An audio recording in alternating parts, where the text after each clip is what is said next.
Hello दोस्तों, एक बार फिर से आप सभी का मेरे यूट्यूब चैनल में स्वागत है। तो जैसे कि अभी छत्तीसगढ़ में बहुत सारी परीक्षाएं होने वाली है, जैसे कि हॉस्टल वार्डन, प्रयोगशाला परिचालक, छत्तीसगढ़ पुलिस जैसे विभिन्न परीक्षा छत्तीसगढ़ में आयोजित होने वाली है। तो उनको देखते हुए हम डेली के छत्तीसगढ़ जीएस के एमसीक्यू सीरीज, इसके साथ साथ इंडिया जियोग्राफी के एमसीक्यू सीरीज ला रहे हैं, जिसके माध्यम से आप अपना प्रैक्टिस को बेहतर बना सकते हैं। और इस एमसीक्यू सीरीज में जितना भी क्वेश्चन पूछा गया है, वह क्वेश्चन बहुत ही महत्वपूर्ण क्वेश्चन है और प्रीवियस एग्जाम में आपके पूछा गया है। और इस एमसीक्यू सीरीज के माध्यम से आप अपना प्रैक्टिस को बेहतर बना सकते हैं। तो चलिए शुरू करते हैं। आपका पहला क्वेश्चन, रानी दाह जलप्रपात किस जिले में स्थित है? तो रानी दाह जलप्रपात से रिलेटेड डाउट होता है, क्योंकि इससे रिलेटेड दो और जलप्रपात हैं, जैसे कि आपका पहला जलप्रपात है रानी दहरा, ठीक है, और एक जलप्रपात है आपका रानी द रहा, ठीक है, और एक है आपका रानी दाह, जो कि क्वेश्चन पूछा गया है। तो चलिए देखते हैं कि ये कहाँ आप है। तो जो कि क्वेश्चन पूछा गया रानी दाह है आपका जसपुर में, तो इसका आंसर होगा ऑप्शन ए जसपुर। लेकिन रानी दहरा, दहरा है आपका कबीरधाम में। तो इसको याद रखने का ट्रिक है आपका, हरा भरा वह जगह रहता है जहाँ पर भगवानों का स्थल होता है, जैसे कि धाम। और दाह को याद करने का तरीका कि किंवदंती के अनुसार कहना है कि यहाँ की रानी है जो कि जलप्रपात में कूदकर अपना जान दे दी थी। इसीलिए आपको देख सकते हैं क्वेश्चन में कि रानी दाह, अंतिम का दो वर्ड से आप पकड़ सकते हैं। वैसे ही एक और जलप्रपात है रानी दल रहा, तो यह है आपके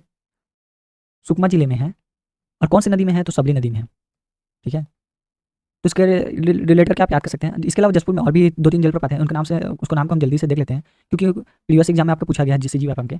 जैसे कि आपका पूछा गया है दमेरा जलप्रपात कहाँ है? गुल्लू गुल्लू बेने छुरी, यह जलप्रपात जसपुर में स्थित है। और गुल्लू बेने छुरी यह जलप्रपात है आपके ईब नदी में। इसके अलावा और 2 जलप्रपात है जिसके बारे में बार बार पूछा गया है, जैसे कि खुड़िया रानी भी आपके है जसपुर जिले में। और राजपुरी, दमेरा, दानपुरी, ये सब है आपके जसपुर जिले में बहुत सारे जलप्रपात हैं, ठीक है। चलिए इसी प्रकार का नेक्स्ट क्वेश्चन देखते हैं। किस नदी के रेत में सोने के कण पाया जाता है? तो दोस्तों आप ये बताइए कि छत्तीसगढ़ की कितने नदी में सोने के कण पाए जाते हैं? तो छत्तीसगढ़ में कम से कम 5 से 6 नदी में सोने के कण पाए जाते हैं। तो चलिए 5 से 6 नदियों का नाम देखते हैं। जैसे कि इसमें का आंसर होगा ईब नदी। तो ईब नदी आपका पहला नदी है। उसके बाद आपके ईब के अलावा मैनी नदी में सोने के कण पाए जाते हैं। इसके बाद सबरी नदी में भी सोने के कण पाए जाते हैं। फिर आमोर नदी में आपके एक सोने के कण पाए जाते हैं। कुनकुट्टा नदी में भी आपके सोने के कण पाए जाते हैं। और एक है आपका कोतरी नदी, ठीक है, कोतरी नदी में भी सोने के कण पाए जाते हैं। तो आप काउंट कर सकते हैं, टोटल छत्तीसगढ़ में 6 नदी में आपके सोने के कण पाए जाते हैं, ठीक है। तो आपको याद रखिएगा ये 6 नदियों के नाम। तो इनमें से आपका कौन सी नदी कहाँ है? तो मैनी और ईब नदी आपके, ये दोनों नदी हैं आपके जसपुर जिले में, जबकि मैंने प्रीवियस क्वेश्चन में बताया आपके। और सबरी नदी तो आपको पता ही होगा, सुकमा में है। और अभी मैंने बताया था कि सबरी नदी जो कि सुकमा जिले में है, इसमें एक जलप्रपात है रानी दर हा, ठीक है। और आमोर आपका नदी है जो कि आपके दुर्ग जिले में मिलेगा। और कुनकुट्टा नदी है आपके दंतेवाड़ा में मिलेगा, ठीक है। और कोतरी है कसे कोतरी कसे कांकेर, ठीक है। और दोस्तों इसके अलावा ये भी क्वेश्चन पूछा जाता है कि छत्तीसगढ़ में कौन से जिले में सर्वाधिक सोने का उत्पादन होता है? तो इसका आंसर होगा बलौदाबाजार। बलौदाबाजार में आप नाम सुने होंगे, सोना खानिस्तान, तो नाम में ही सोना है। इससे रिलेटेड आप याद कर सकते हैं कि बलौदाबाजार में सोना सर्वाधिक मात्रा में पाया जाता है, ठीक है। चलिए नेक्स्ट क्वेश्चन देखते हैं। छत्तीसगढ़ की भूगर्भीय संरचना में निम्नलिखित में से कौन सी सेल समूह का विस्तार सबसे अधिक है? तो आपको पता ही होगा दोस्तों, आर्कियन और हड़प्पा का सर्वाधिक विस्तार छत्तीसगढ़ में। दोस्तों प्लीज़ अगर ऐसे ही क्वेश्चन सीरीज देखने के लिए आप हमारे चैनल को सब्सक्राइब कर सकते हैं, क्योंकि आप देख सकते हैं कि 10 क्वेश्चन तो पूछा गया है इस वीडियो में, लेकिन 10 क्वेश्चन के माध्यम से हम हर एक क्वेश्चन का डिटेल देख रहे हैं, जिसमें से आपको 5 क्वेश्चन एक्स्ट्रा पता चल रहा है। तो एक वीडियो के माध्यम से आप टोटल 50 क्वेश्चन को टच कर ले रहे हैं। तो प्लीज़ ऐसे वीडियो देखने के लिए हमारे चैनल को सब्सक्राइब कीजिए, जिसके जिसके माध्यम से मैं और आगे वीडियो बनाने के लिए थोड़ा इच्छुक हूँ। तो चलिए क्वेश्चन को आगे बढ़ाते हैं। आर्कियन सेल समूह है जो कि छत्तीसगढ़ माध्यम सबसे अत्यधिक मात्रा में मिलता है। इसके बाद आपको मिलेगा कडप्पा, इसके बाद आपको अत्यधिक मात्रा में मिलेगा गोंडवाना। तो इनका प्रतिशत है, आर्कियन सर्वाधिक प्रतिशत में पाया जाता है 50% में, और कडप्पा है आपका 25 to 30% में मिलता है, और गोंडवाना सेल समूह आपके 17% में मिलता है। तो आर्कियन सेल समूह में कौन सा खनिज मिलता है? तो आपका आर्कियन में ग्रेनाइट, गिनीज, ये सब आपके आर्कियन में मिलेंगे। और कडप्पा में आपको चूना पत्थर है, डोलोमाइट डोलोमाइट और गोंडवाना में आपके मिलते हैं कोयला। अब आपको पता होगा जैसे कि छत्तीसगढ़ के इस हिस्सा में पूरा गोंडवाना क्षेत्र है, जिसको हम पूरी बघेलखंड का पठार कहते हैं, जिसमें ऊपरी गोंडवाना और निचली गोंडवाना में डिवाइडेड है, जिसमें कोयला सर्वाधिक मात्रा में मिलता है, ठीक है। तो चलिए नेक्स्ट क्वेश्चन देखते हैं। छत्तीसगढ़ की मैकल श्रेणी की पहाड़ियों में सबसे ऊंची चोटी कौन सी है? तो छत्तीसगढ़ की मैकल श्रेणी कहाँ स्थित है? तो जैसे कि छत्तीसगढ़ मैप है, तो इस मैप में छत्तीसगढ़ की मैकल श्रेणी आपकी आएगी कवर्धा, गोरेला, पेंड्रा, मरवाही से लेकर राजनांदगांव तक आएगी, जिसको मैकल श्रेणी बोलते हैं। और इस मैकल श्रेणी की सबसे ऊंची चोटी का नाम है बदरगढ़, जिसकी ऊंचाई आपका 1176 मीटर। इसके अलावा अगर छत्तीसगढ़ की सबसे ऊंची चोटी का नाम पूछा जाता है तो वह है गोललाटा, जिसकी ऊंचाई आपका 1225 मीटर। और गोललाटा कौन से पार्ट प्रदेश में स्थित है पूछने से आपका इसका आंसर होगा सामरी पार्ट। तो छत्तीसगढ़ का सबसे ऊंचा पार्ट हो गया आपका सामरी पार्ट, ठीक है। और जसपुर का भी ऊंचा पार्ट हो गया सामरी पार्ट। इसके अलावा कवर्धा क्षेत्र, यहाँ पर से एक पहाड़ी है जिसको कांदावनी की पहाड़ी बोलते हैं। इस कांदावनी की पहाड़ी से आपका एक नदी निकलती है, एक नदी का उद्गम होता है। उस नदी का नाम है आपकी हाप नदी, जो कि नीचे बहता है। और इस हाप नदी की लंबाई है 44 किलोमीटर, ठीक है। तो चलिए इसी प्रकार का नेक्स्ट क्वेश्चन देखते हैं। और हाँ दोस्तों, इसमें एक और इंपॉर्टेंट क्वेश्चन पूछता है कि कवर्धा से एक नेशनल हाईवे 30 गुजरती है, जो कि सबसे बड़ी नेशनल हाईवे है, ठीक है। नेक्स्ट क्वेश्चन देखते हैं। छत्तीसगढ़ राज्य की भौगोलिक स्थिति से संबंधित तथ्यों में सही कथन आपको छांटना है। तो आपका छत्तीसगढ़ की भौगोलिक स्थिति आपको पता ही होगा, जैसे कि आपका छत्तीसगढ़ है। तो ये इस क्वेश्चन आपको इजी लग रहा है, लेकिन इस क्वेश्चन में हम एक यूनिक क्वेश्चन टाइप सॉल्व करेंगे। जैसे कि छत्तीसगढ़ का सबसे ऊपरी हिस्सा कौन सा है? तो छत्तीसगढ़ का ऊपरी हिस्सा है आपका रामानुजगंज। रामानुजगंज कौन सा में आता है? बलरामपुर में, ठीक है। तो बलरामपुर कहाँ पर स्थित होगा आपका? 24:05 में, ठीक है। अगर आपको पूछेगा छत्तीसगढ़ पूर्वी भाग कौन सा है, तो पूर्वी भाग आपका होगा जसपुर। तो जसपुर के अंतर्गत एक स्थान का नाम है गिरला।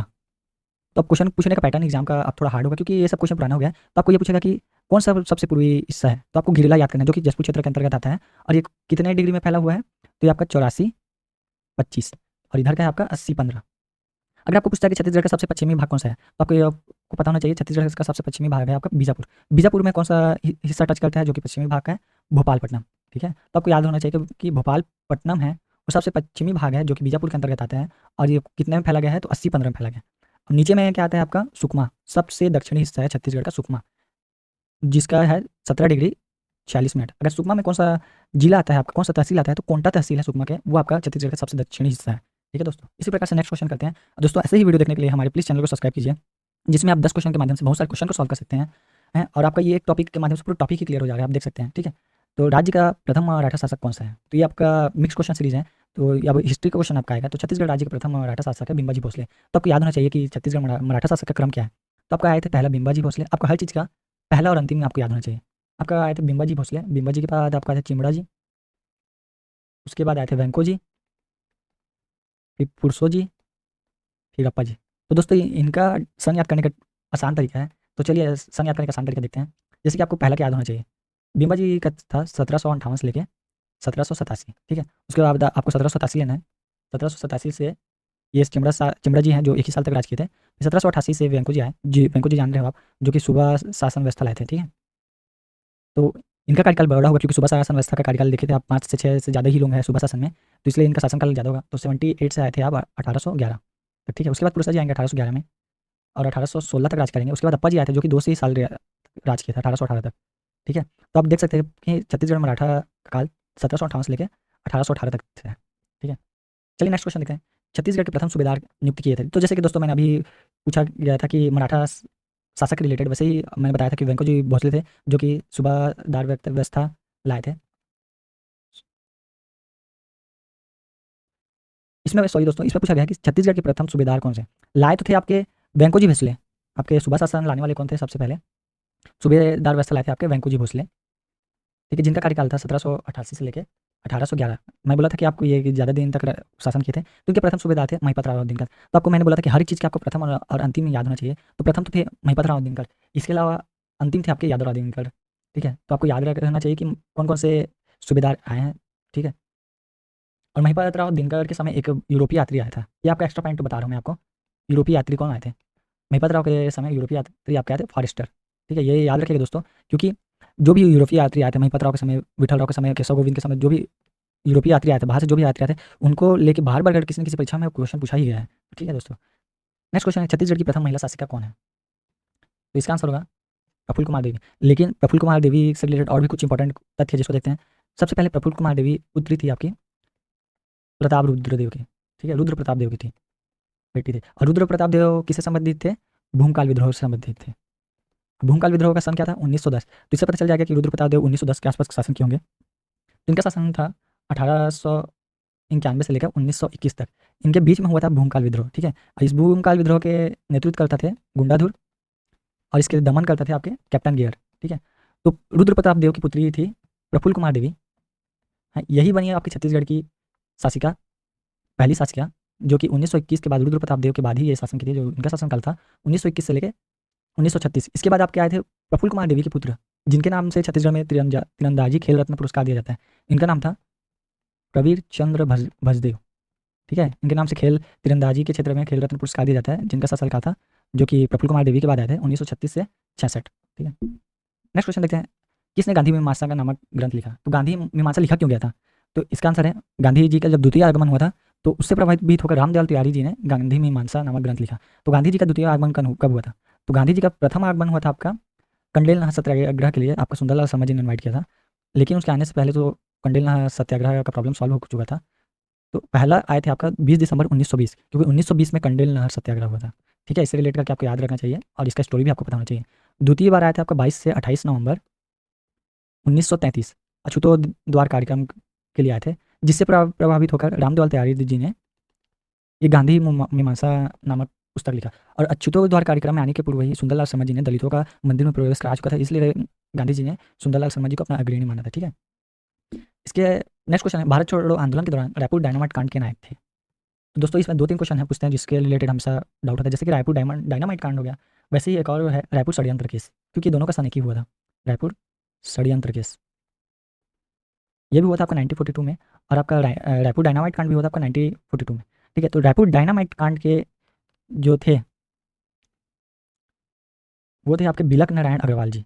ठीक है, बिलक नारायण अग्रवाल जी थे रायपुर डायनामाइट कांड के नायक। ठीक है, और इस रायपुर डायनामाइट कांड में जो मुखबिर थे जिनकी वजह से ये सफल ना हो पाया, उनका नाम थे आपका अविनाश अविनाश संग्राम उनका नाम था। ठीक है, और जो रायपुर षड्यंत्र केस थे, इनके मुखबिर हुए थे जिन्होंने इन्फॉर्मेशन को लीक कर दिया था, जिसकी वजह से रायपुर षड्यंत्र केस भी सफल ना हो सका, वो थे शिवनंदन प्रसाद। ठीक है, ठीक है, और इसमें रायपुर षड्यंत्र केस में किसका नाम आता है? परसराम सोनी। परसराम सोनी जी का नाम आता है। ठीक है, परसराम सोनी जी का नाम आएगा, और ये मुखबिर में आएगा शिवनंदन प्रसाद जी का आएगा रायपुर षड्यंत्र केस में, और आपका रायपुर डायनामाइट केस में बिलक नारायण अग्रवाल जी का नाम आएगा, और इसमें मुखबिर का नाम आएगा आपका अविनाश संग्राम का। तो दोस्तों आप इसको देख के याद कर सकते हैं, पूरा टॉपिक क्लियर हो रहा है आपका। ठीक है, थोड़ा पेशेंस बना के रखना पड़ेगा और थोड़ा ध्यानपूर्वक देख के आपको याद रखना है। तो ये क्वेश्चन भी बार पूछा गया कि महासमुंद के किस 18 वर्षीय युवती ने समन्वय आंदोलन के दौरान एक अधिकारी को थप्पड़ मारा था। तो इसका आंदोलन में हुआ था, दयावती जी ने थप्पड़ मारा था। तो किसको थप्पड़ मारा था, ये भी क्वेश्चन पूछ सकता है। तो MP दुबे को थप्पड़ मारा था। ठीक है, दयावती जी ने। और कौन सा सत्याग्रह में, कौन सा जंगल सत्याग्रह में थप्पड़ मारा था? तो तमोरा जंगल सत्याग्रह में। तमोरा जंगल सत्याग्रह जो कि 9 सितंबर को हुआ था, 9 सितंबर 1930 को तमोरा जंगल सत्याग्रह हुआ था। इसमें नेतृत्व करते थे यतिरतन शंकरराव गहलोत वाले और भगवती प्रसाद मिश्र। लेकिन इससे एक क्वेश्चन ये पूछा गया था कि इसके बाद डिक्टेटर कौन थे? डिक्टेटर कौन थे? तो इसके डिक्टेटर थे कि अरिमंदर गिरी जी, इसमें डिक्टेटर नियुक्त किए गए थे। ठीक है, ये क्वेश्चन भी पूछा गया आपके बार बार। तो दोस्तों ये रहा आपका आज का लास्ट क्वेश्चन। तो यह वीडियो आज तक यहीं तक रहेगा, और प्लीज़ दोस्तों ऐसे वीडियो देखने के लिए हमारे चैनल को सब्सक्राइब करके रखें, जिससे मैं आगे और भी वीडियो बना पाऊँ, जिस आपका सब्सक्राइब और रिस्पॉन्स को देख के और भी वीडियो बना पाऊँ। दोस्तों प्लीज़ इस चैनल के साथ बने रहें, और ऐसे वीडियो देखने के लिए हमारे चैनल को सब्सक्राइब कीजिए। Thank you.